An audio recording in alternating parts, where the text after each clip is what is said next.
Today's video, today is Sunday, meron tayong imi-meet up ng mga ATR owner dito sa area ko kasi magpapa-upgrade siya or magpapa-adjust ng front suspension. Ito yung sinabi ko kanina sa cons. So, i-check natin, i-vlog natin para malaman natin kung ano yung resulta before and after and yung price kung magkano. Ang repack and suspension tuning ng front suspension ni ATR 160. So, tara samahan nyo ako, puntahan natin sila.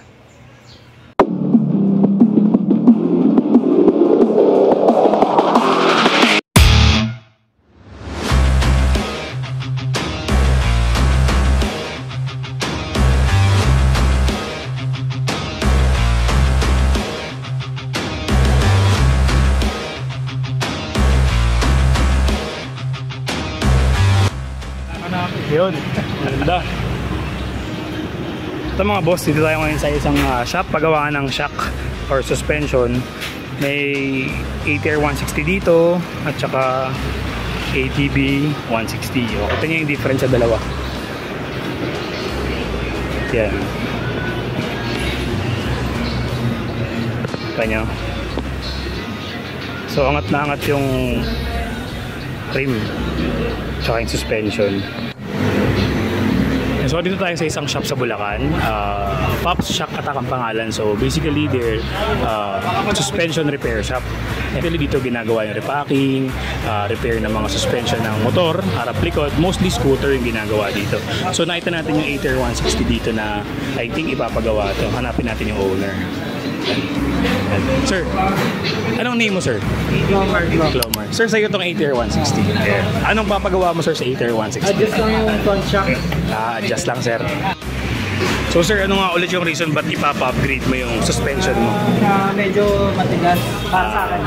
Okay. So, yung front suspension ng ATR 160 mo, medyo ipapa-improve mo lang ng konti yung rebound. Okay.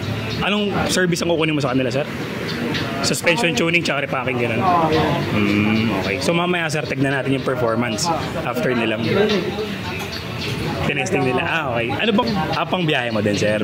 Service din. Ayun. So yun. Salamat, sir, ha. Yan si Sir Clomar from Valenzuela. Ayan, si Bossing. Boss. Yan. So, yung ATR 160 ni Sir Clomar from Valenzuela is adjustment tsaka probably palit to ng fork oil. Tingin ko pang adventure fork oil yung ilalagay or mas comfortable feeling ang gusto ni Bossing dun sa suspension ng ATR 160. Alright. So, yan. Yan yung mga ATR 160 dito sa Bulacan na minitap natin ngayon. Ayan, so shoutout natin yung shop na bagong bukas dito sa Bulacan, yung Pops Shock Attack. Ayan. Ayan na, binabanatan na yung suspension. Hi, sir.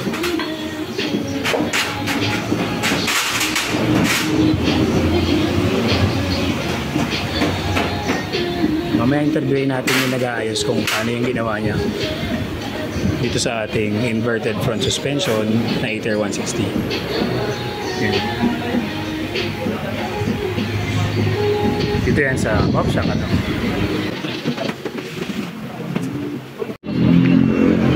Mga bossing, usapang upgrades naman tayo. Ito yung difference ng all stock sa upgraded na ATR 160. Tingnan natin ang mas malupit dito sa area na ito. Yan. So ito yung stock. Ito yung upgraded. Oh, ito K3 bracket pang ADB. Yan. Tapos meron na siyang handguard. Meron na siyang crash guard. Tapos nagpalit na rin ng hand grip. Meron na siyang Motovolt na phone holder. May mga ilaw, may mga switches. Meron na siyang radiator cover, slider. Ito niyo yung upgrade niyan. Medyo loaded na, di ba? Nagpalit na rin ng mga bolts. Tapos ito yung stock. Ito yung stock. Basic lang. Tapos may MDL lang para sa dilim. Maliit lang, minimal. Ganda talaga nito. Ayan. Upgraded and then stock na ATR 160.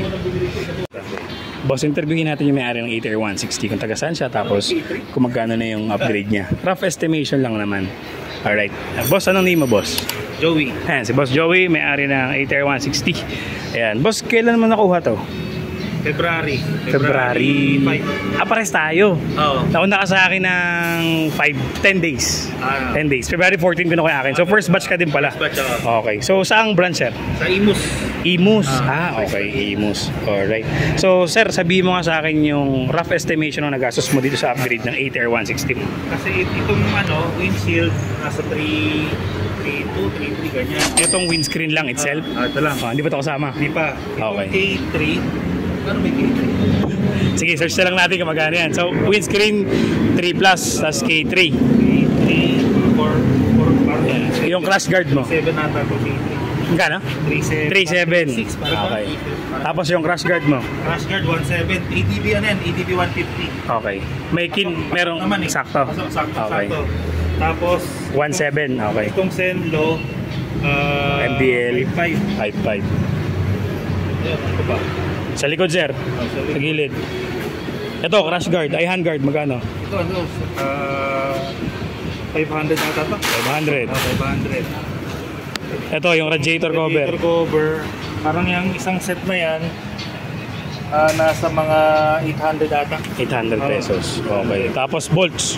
Bago na yung mga bolts mo. Oo, yung Nuts bolts. and bolts. Ano yan? Mga parang 1.5. More than. more than. Kasi More than. kasama rin dito sa... Meron pa naman ito. Ito mga to. Okay. Kasama na rin yan eh. Okay. Tapos top box. Top box ko, yung luma pa rin yan. Kinabit pa lang. So, ano naman? So total, mga wag na natin pag-usapan, no? Mahirap mag-isip eh.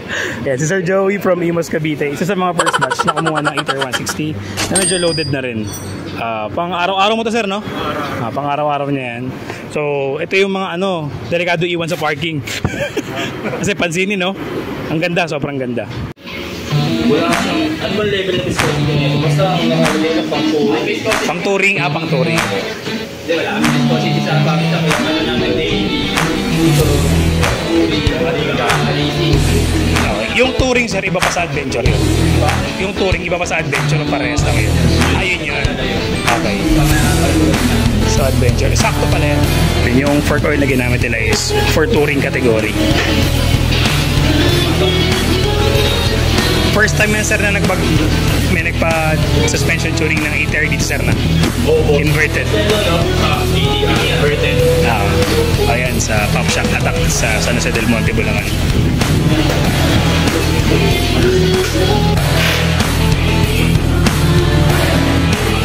Sinusukat nila yung mga fork oil na nilalagay ng suspension.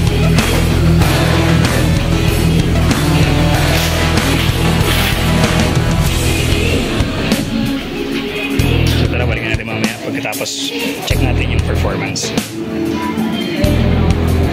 Sir, ask ko lang, sir, yung stock ng fork oil na ito, tingin mo mga anong kategorya yun? Yung stock medyo yung dismantle ko. Kasi medyo palandaw lang ko. So sa mga kategorya, Parang dilaw. Dilaw namin yung pinaka mababang stock. low grade. Pang malapot na. So yung kinabit dito pang touring na Pang-touring na. pula. Thank you, sir.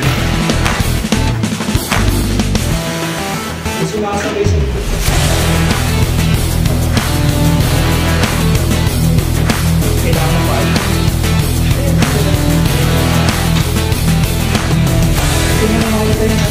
Try natin yung bagong setup sa touring na suspension ng ATR 160 dito sa Upstack Attack. Yan.